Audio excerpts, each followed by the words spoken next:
함께 만드는 언론 미디어 협동조합 여기는 국민TV 함께 만드는 언론 미디어 협동조합 여기는 국민TV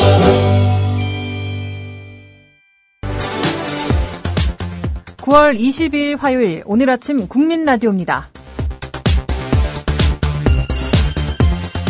네, 오늘 집으로 돌아가던 중 혹시 마을에 갑자기 수많은 사람들이 모여있는 걸 보게 됩니다. 왜 모였을까요? 1번은 뱀 때문이다. 2번은 하늘의 비행기가 낮게 날아서, 또 3번은 우주인이 내려와서, 4번 유명 가수의 콘서트가 열려서. 여러분의 선택은 무엇인가요? 이 심리 테스트로 오늘 하루 여러분에 대해 좀 더 알게 되셨으면 좋겠습니다.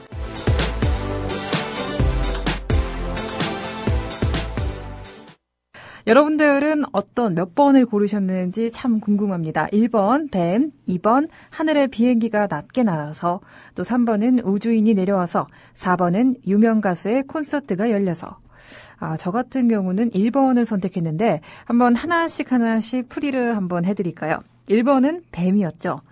뱀을 선택한 여러분은 매사에 계산적이고 좀 나쁘게 말하면 악의적인 복수심을 가졌다고 합니다. 저도 좀 해당되는 거라 좀 마음이 좋진 않은데요. 그리스 신화부터 메두사는 뱀으로 뜻해졌죠. 뱀이 상징하는 의미는 독과 악마입니다. 사소한 실수를 저지르고 또 지위, 명예를 건드리거나 자존심 상하는 일을 만들었다면 자신이 피해를 보는 한이 있더라도 철저한 복수와 계획을 세우는 다소 공격적인 면이 없지 않아 있다고 하네요. 제가 그런가요? 아무튼 네, 반면 이 맡은 일에는 정확하고 또 구체적으로 활동하는 면이 있고요. 타인이 먼저 싸움을 걸지 않는 한 평온하고 또 수동적인 성격을 지녔다고 합니다. 2번 한번 알아볼까요? 제가 좀 안 좋은 말이 나오니까 빨리 넘어가게 되네요.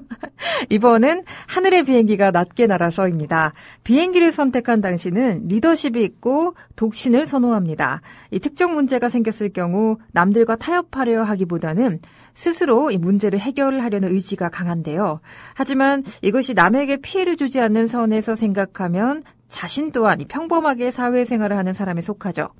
비행기와 하늘은 예로부터 이 자유와 일탈을 뜻하잖아요. 한정적인 공간에서 지내는 것보다 가끔 일탈이라고 하죠. 이 사회규율을 어기면서 자신만의 독창적인 방법으로 문화생활을 즐기는 것을 매우 좋아한다고 하네요. 반면 누구보다 자기 자신을 가장 생각하기 때문에 타인을 의심하는 것과 편견을 버려야 한다고 합니다. 좀 뱀은 나쁜 말이 처음부터 나왔는데 비행기는 언제 나오나 제가 봤어요. 세 번째가 우주인이 내려와서입니다. 우주인을 선택한 당신, 이 모험적이고 창의성이 뛰어나다고 합니다. 이상형이 언젠가 이 영화나 소설의 주인공처럼 만날 거라는 기대를 갖고 있고요. 자신만의 꿈꾸는 낙원이 오기를 기대하고 있다고 하네요. 약간 몽상가적인 측면이 없지 않아 있어요. 그렇죠? 또한 평범한 생활을 지루해하고요. 위험을 감수하는 일에 마다하지 않는다고 합니다. 적극적인 성향을 갖고 있죠. 또 남들과 달리 다차원적인 생각을 할 수 있다고 하네요. 유머 감각이나 사랑에 대한 심리를 잘 파악하고요. 그렇기 때문에 주변 사람들과의 친화력, 대인관계가 매우 좋은 편에 속합니다. 반면 본성에는 순수한 면이 있지만 사람을 잘 믿기 때문에 조심해야 한다고 합니다. 사기 같은 걸 좀 조심해야겠어요. 그렇죠?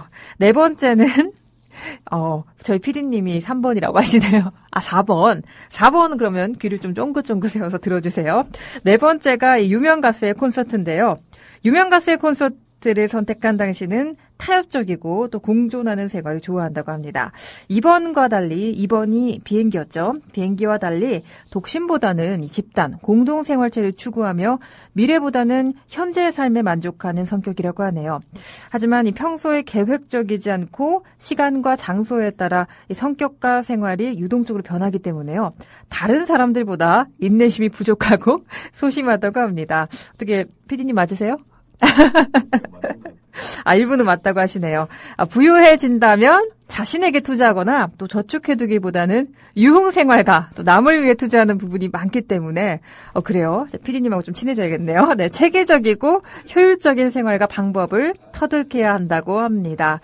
어떻게 얼추 좀 맞으셨는지 모르겠네요. 저는 뱀이었는데 얼추는 맞고 일부는 좀 틀렸다고 해야 제가 방송을 계속할 수 있겠죠. 여러분의 선택은 뭔지 모르겠는데요. 스스로에 대해서 오늘 아침 시작부터 스스로에 대해서 좀 집중해서 알아가는 시간이 되었으면 바라겠습니다. 그럼 오늘 아침 시작하면서 날씨 한번 알아볼까요?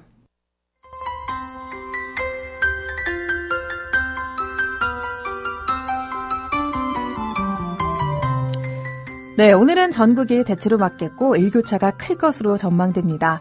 또 동해상에 위치한 고기압의 영향을 받아 전국이 대체로 맑겠으나 제주도는 오후부터 점차 구름이 많아질 것으로 예상됩니다.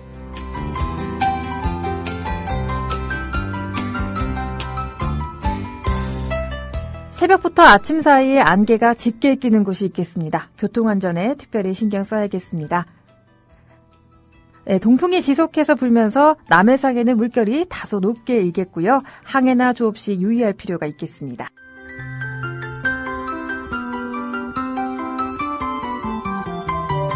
내륙을 중심으로 밤에는 복사냉각으로 기온이 뚝 떨어지겠고요. 낮에는 일사에 의해 기온이 점차 오르면서 낮과 밤의 기온차가 10도 이상으로 클 것으로 보입니다. 오전 예상 최저기온은 서울 17도, 부산 18도, 대전 16도, 광주 17도, 대구 16도, 춘천 14도, 제주 19도 등으로 어제보다 조금 높겠습니다. 오후 예상 최고기온은 서울 29도, 부산 26도, 대전 29도, 광주 28도, 대구 27도, 춘천 29도, 제주 26도 등으로 어제와 비슷하겠습니다.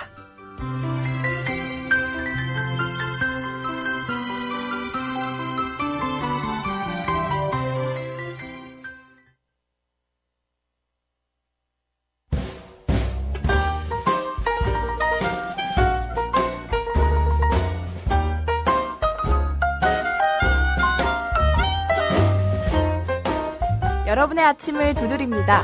똑똑! 오늘 아침 국민라디오, 오늘 아침 국민라디오.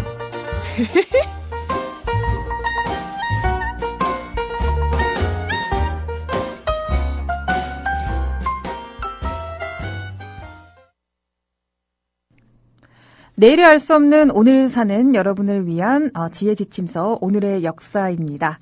오늘은요 9월 22일이죠. 제가 찾아봤더니 굉장히 많은 역사적인 사건과 또 기념일적인 날이기도 하더라고요. 먼저 제가 좀 기념일적인 날을 좀 짚어볼까요? 오늘이 웹데이라고 합니다.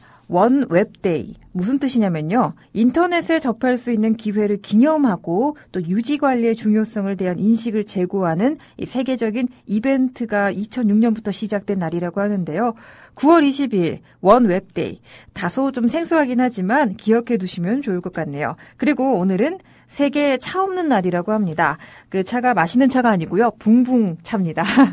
차가 없는 날이라고 하는데 대한민국은 그래도 아직까지 이런 날을 지키는 게 아직 문화가 정착되어 있진 않죠. 하지만 그 브라질이나 미국 같은 경우에는 오늘 같은 경우에 거리에 차를 보기가 힘든 주도 있다고 하니까요. 참고하시면 좋겠습니다. 그럼 좀 역사 속으로 한번 제대로 한번 들어가 보도록 하겠습니다. 오늘은요. 1966년 아주 기막힌 사건이 있는 날이었습니다. 바로 그 김두한 국회의원이 국회 오물을 투척한 날이기도 한데요. 이게 무슨 소리야 라고 하시는 분들도 있으실 것 같습니다. 당시 제가 배경을 좀 먼저 설명을 해드릴게요. 삼성그룹 계열사 한국비료가 건설 자재를 가장해서 그 당시로는 어마어마한 돈이었죠. 2,880만 원어치의 사카린 원료 오스타 60톤을 밀수한 사실이 드러나 당시 여론이 굉장히 들끓을 때였습니다. 더구나 이 밀수로 벌어들인 돈이 공화당의 정치 자금으로 흘러들어갔다. 이런 의혹까지 제기돼 불통이 어디로 튈지 모르는 그런 일촉즉발의 상황이었죠. 이때가 바로 1966년 9월 22일 오늘입니다. 다혈질에 또 열혈 남아였던 김두한 국회의원 가만히 있을 수 없겠죠. 국회 발언대 위에 올라서게 됩니다. 이렇게 이야기하죠. 나는 무식하기 때문에 주로 행동에 옮기기를 잘한다. 이렇게 발언했고요. 또 불의와 부정을 합리화시켜준 장관들을 심판하겠다며 마분지로 둘러싸인 상자를 들고 강요석으로 다가갑니다. 이때만 해도 사람들이 무슨 일을 하려는 걸까라고 의아해할 뿐 심각성을 느끼지 못했죠. 강요석에는 당시 정일권 총리와 장기영 부총리 등 다수의 고위급 강요들이 자리를 잡고 있었습니다. 김두한은 이건 국민들이 주는 사카린이니 골고루 나눠 먹어라 라고 고함을 지르면서 느닷없이 이 상자 안에 든 물통을 강요석에 퍼붓게 됩니다. 파고다 공원에서 가져왔다는 똥물인데요. 국민들은 속 시원했지만 김두한 국회의원은 이틀 뒤 국회의장 모독과 또 공무집행 방해죄로 구속 수감되게 됩니다. 결국 김두한 의원은 의원직을 사직하게 되고요. 제명안에서 자동 폐기되게 되죠. 다음 역사 속으로 넘어가 보도록 하겠습니다. 그 다음은요. 좀 더 옛날 유럽 시대의 역사 속으로 한번 들어가 볼까요? 살라미스 해전이 벌어진 때이기도 한데요. 살라미스 해전, 유럽 역사에 관심이 많으신 분들은 익숙한 말일 것 같습니다. 기원전 480년 9월에 아테네 인근 사로니코스만의 섬인 살라미스와 또 육지 사이의 해협에서 일어난 아주 유명한 전쟁이었죠. 아케메네스 왕조의 페르시아 제국과 또 그리스 도시 국가 연합군 사이에 벌어진 해전입니다. 영화로까지 영화화될 정도로 좀 유명한 역사 속의 한 획을 긋는 그런 해전이었는데요. 살라미스 해전은 같은 해 시작된 그 제2차 그리스 페르시아 전쟁의 정점을 이루는 해전이라고 할 수 있겠죠. 페르시아군의 진격을 막기 위해 소규모의 그리스 군대가 테르모필레라는 고갯길을 막게 됩니다. 그러는 사이 주로 아테나 출신으로 이루어진 그리스 연합 함대가 아르테미시온 해협 근처에서 페르시아 함대와 교전을 벌이게 되죠. 이 테르모필레 전투에서 그리스의 후위대가 괴멸되자 아르테미시온 해전에서 그리스는 큰 손실을 입고 퇴각하게 됩니다. 그래서 이 페르시아는 아티케를 정복할 수 있었죠. 그리스 함대가 살라미스 섬 근처로 물러나는 한편 또 연합군은 코린토스 지역을 지키기 위해 준비를 하게 됩니다. 굉장히 명칭도 어렵고 좀 복잡하긴 한데 영화를 통해 한번 오늘 보시면 좀 기념적인 날이 되고 기억 속에도 또렷이 남을 것 같습니다. 또 유명한 일이 있습니다. 바로 오늘이 에이브럼 링컨 미국 대통령이 노예 해방 예비 선언을 발표한 날입니다. 에이브럼 링컨 대통령이 발표한 선언인데요. 그 당시 북부에 대하여 반란 상태에 있던 남부 여러 주의 노예를 즉시 전면적으로 해방한다는 내용을 담고 있습니다. 남부의 군사 및 경제적 기초를 파괴하기 위한 전략적 조치였다는 해석도 이루어지고 있는데요. 아무튼 간에 이 노예 해방의 본질적인 실현이 이루어졌다는 점에서 뜻깊다고 할 수 있겠네요. 그리고 또 이 중화민국에서 국민당과 공산당 사이에서 제2차 국공합작이 일어난 날이기도 하죠. 그리고 빨리빨리 좀 넘어가 보면요. 대한민국 친일파 단죄를 위한 반민족 행위 처벌법이 처음으로 공포된 날이기도 합니다. 그리고 대한민국 국회에서는 1949년에 반민족 행위 특별조사위원회 폐지 법안이 가결된 날이기도 하고요. 또 1960년 말리 연방으로부터 독립한 말리에서는 굉장히 역사적인 기념일적인 날이라고 할 수 있겠네요. 그리고 또 1977년 대한민국 정부가 소비자보호 기본법을 제정했습니다. 잘 지켜지고 있는 것 같진 않지만 어쨌든 제정된 날이기도 하고요. 또 가장 좀 요즘에도 영향을 미치고 있는 사건이 아닌가 싶은데요. 이란과 이라크 전쟁이 1980년 오늘 일어났습니다. 이라크가 이란을 침공하면서 시작됐다고 하는데요. 국경지대의 유전장악을 둘러싼 전쟁이 그 시발점이 됐다고 합니다. 또 1983년 대구 미국문화원 폭발 사건이 발생합니다. 이 사건은요. 대구 미국문화원에 폭탄이 투척되는 사건이었는데요. 반미주의의 운동이라고 할 수 있겠네요. 경비가 던져진 폭탄을 정문으로 떨어뜨렸지만 정문에서 폭파됐고요. 광주 민주화운동 유혈 진압을 묵인함으로써 사실상 전두환 군사정권을 지지한 미국에 대한 반감이 동기가 돼서 일어난 사건이라고 할 수 있겠습니다. 또 여주 지역에서는 2008년에 가스 폭발 사고가 일어난 날이기도 합니다. 9월 20일 경기도 여주군 간암면에서 일어났고요. 이 사고로 인해 2명이 숨지고 19명이 다친 좀 아픈 날이기도 하겠네요. 또 이제 언론인이다 보니 언론도 좀 빼놓을 수가 없어서 잠깐 말씀드릴게요. 오늘은 이제 전자신문이 창간된 날이기도 하고요. 대한민국 4대 일간지인 중앙일보가 창간된 날이기도 합니다. 또 인문학적으로는 영국의 유명한 물리학자 마이클 패러데이가 탄생한 날이라고도 하네요. 오늘의 역사였습니다.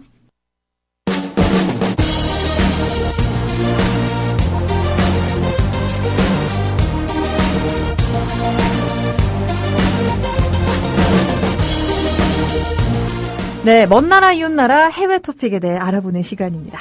첫 번째 소식은요. 아직 어린 두 아이를 남겨놓고 세상을 떠난 20대 남편의 장례식장에 나타난 여성의 표정이 화제를 불러일으키고 있습니다. 어떤 표정일까요? 보통 장례식이다 보니 우울하거나 울고 있지 않을까. 이런 편견을 깨트린 반전의 표정을 지었다고 합니다. 눈물과 애도 대신 웃음이 가득한 채 이 장례식장에 나타났다고 하는데요. 더 놀란 건 아버지를 잃은 이 두 어린 자녀의 표정 역시 어머니와 함께 활짝 웃고 있었다는 거죠. 무슨 사연인지 궁금하시죠? 영국 일간지 데일리 메일의 보도에 따르며 미국 오하이오주에 사는 에바 홀랜드가 자신의 SNS에 남편 마이클 셰틀의 장례식 장면을 담은 사진을 올렸다고 합니다. 사진 속에는 이 모녀가 함께 웃고 있죠. 해당 사진 아래 이 와이프가 이렇게 적어놨다고 해요. 이 사진이 많은 사람들을 불편하게 하리란 걸 알고 있다. 하지만 내가 이 사진을 찍은 진짜 이유는 약물 중독의 현실을 보여주기 위해서다라는 다소 좀 난해한 표현을 적어놨다고 합니다.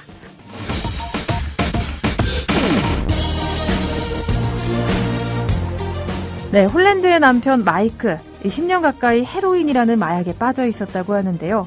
홀랜드는 남편에게 끊임없이 마약 중독 치료를 권장해왔고 또 재활 치료도 권유했지만 결국 남편은 중독 증세를 이겨내지 못하고 짧은 생을 마감했습니다. 이 마이크의 마약 중독은 자신뿐만 아니라 가족까지 파괴하게 됐는데요. 홀랜드가 이 장례식장에서 웃음을 지은 것도 이 때문이죠. 마약 중독이 어떻게 가족을 파괴하는지 또 얼마나 큰 고통을 안기는지 알려주기 위해 이 같은 극단적인 표정을 지었다고 합니다. 네, 이 사건으로 인해 많은 사람들이 나 역시 마약 중독의 경험이 있었다. 그런 사람 입장에서 매우 마음이 아프다. 끝까지 치료를 계속 이어나가겠다 하는 사람들이 많이 생겨났다고 합니다. 두 번째 이야기입니다. 중국의 한 30대 남성이 자동으로 머리를 감겨주는 기계를 발명하고 공개해서 눈길을 끌고 있다고 하네요. 저도 참 꼭 사고 싶은 제품인 것 같은데요. 이 보도에 따르면 수촨성 러산시에 사는 이 남성 이름은 천공커고요. 이름이 좀 어렵네요. 무려 16년간 자동안마 머리 세척기를 발명하기 위해 애써왔다고 합니다. 그가 발명한 이 기기는요. 그야말로 원터치 서비스가 가능하다고 하네요. 가장 핵심적인 부품은 헬멧이고요. 이 천 씨는 일반 헬멧을 3등분해 열고 닫을 수 있도록 절단한 뒤에 내부에 이 말랑말랑한 플라스틱 안마기구를 설치했다고 합니다. 이 헬멧 곳곳에 구멍을 뚫고 외부와 호스를 연결했고요. 물이 나올 수 있도록 설계했다고 하는데요. 이 기기의 외형은 미용실에서 자주 볼 수 있는 펌 기기와 매우 유사합니다. 다른 점이 있다면 기기의 아래쪽에 연결된 물탱크라고 할 수 있겠죠. 자리에 앉아서 버튼 하나만 누르면 헬멧과 함께 얼굴로 이제 물이 확 쏟아져서 쏟아지지 않도록 또 방지해주는 방수막이 내려온다고 합니다. 방수막이 채워진 뒤에 다시 한번 버튼을 꾹 눌러주시면요. 물탱크에서 올라온 물이 헬멧으로 올라가 머리를 적셔주고 그 샴푸가 칙 하고 나온다고 하네요. 또 헬멧 안쪽에 안마 도구까지 있잖아요. 그렇기 때문에 두피 곳곳을 마사지까지 해주면서 깨끗하게 머리를 세척해준다고 합니다. 그런데 이 기기를 무려 16년 동안 창작한 이유가 좀 다소 감동적이었습니다. 바로 할머니 때문이었는데요. 어렸을 때부터 몸이 불편한 할머니를 위해 이 자동머리 세척기를 꼭 만들고 싶었다고 하네요. 이 발명품으로 중국 특허 실용 신안권까지 획득해 매우 기쁘다고 하는데요. 이런 효자 상품 널리 많이 퍼졌으면 좋겠습니다.